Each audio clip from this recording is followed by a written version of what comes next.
الله رب العالمین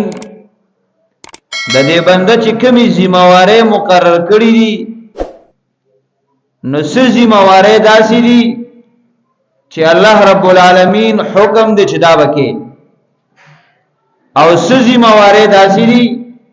چې دا الله رب العالمین حکم دی چې دا بنکې. اوس الله رب العالمین د دې بندګانو تربیت کوي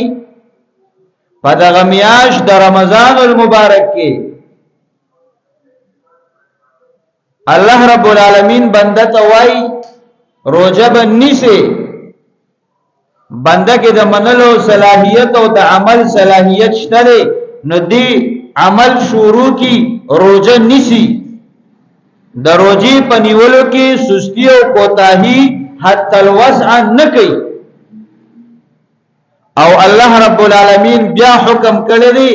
خوراک او اسکات تعالی حلال او روا دي او په حالت د روزه کې به نه کې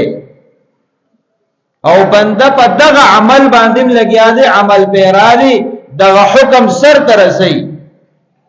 نو کو داسې حکم دی چې د کولو سره تعلق ساتي هغه باندې عمل پیرا دی. کدا سي حکم د الله رب العالمین دی چې هغه د ترک او د نه کولو سره تعلق ساتي هغه عمل پیرا دی نو د دې بنده تربیت کیږي چې د الله رب العالمین حکم متوجی شي نه هغه د کولو یو کده نه کولو بنده ستا عادت او تربیت کیږي، عادت جوړول کیږي، تا ته خودن او تعلیم کیږي چې دوانو صورتونو کې به عمل کې او دا دستا عادت وګرځي. یوازې روزه نه، یوازې خوراک او اسکات نه،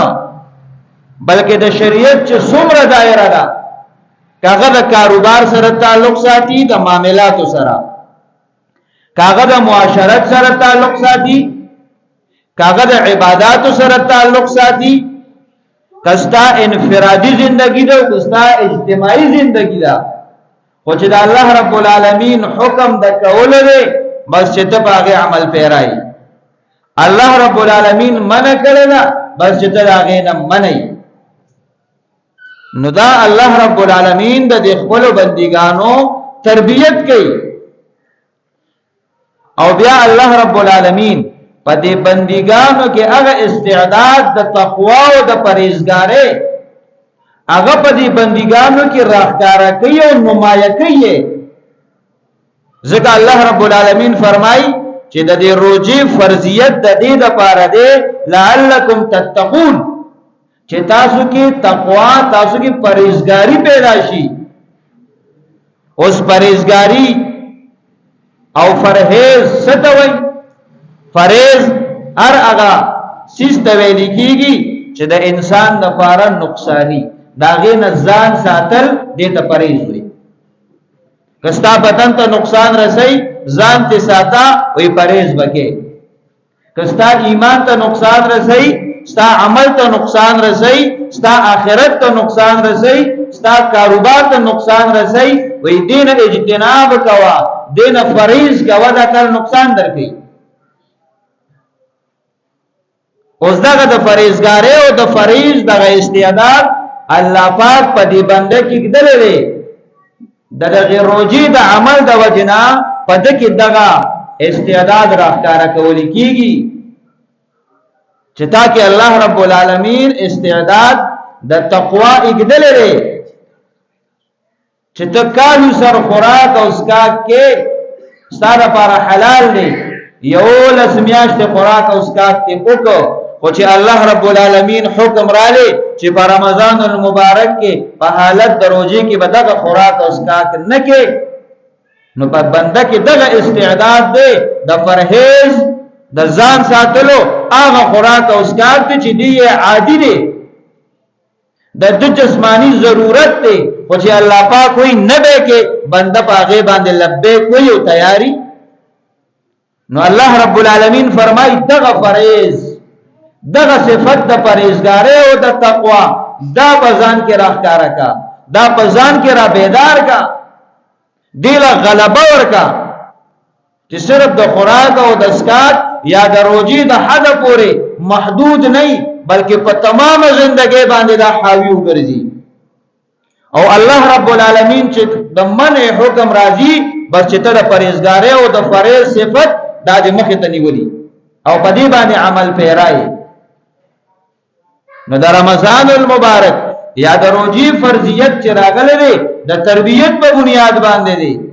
د فریض او د فریضګاری او د تقوا د صفت د دې د نمایه کولو لپاره دی د دې د راښکاره کولو لپاره دی چې په بنده کې دغه صلاحیت دارا بیدار شي اوس که د رمضان المبارک میاشت رااله او دا ټوله میاشت تر اول نه تر اخره پورې تیر شو خو په بنده کې د فریض د فریضګاری او د تقوا والا صفت پیدا نشو دا احساس اونکه چې په ما کې دغه استعداد شته زم دا صلاحیت لرم نو د رمضان المبارک یا د روزي د فرضیت چې کوم مقصد او غرض دی هغه درته حاصل نشي تعالی چې کوم تربیت الله رب العالمین کو هغه تربیت ته حاصل نکو اگر چې په هغه درس کې او په هغه پیریډ کې او په هغه غنټه کې تا حاضری وکړه هغه میاشت تیر کړه هغه کلاس کې د ناس ته وکړه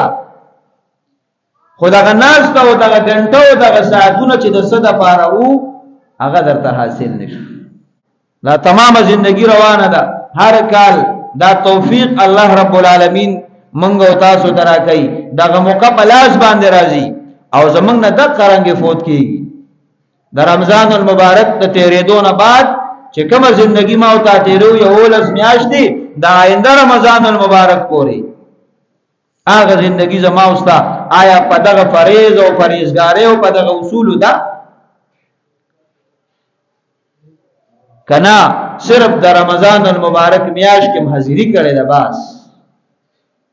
نو دا کم آخري ورځ چې رواني دي د رمضان المبارک چې په دغه څو ورځو کې دا استعداد بزان کې پیدا کو چې د رمضان المبارک د روزې کوم غرض او مقصد دې چې دا زما اوستا په ژوندۍ کې دا نمایشي دا استعداد ما او ته غالب کو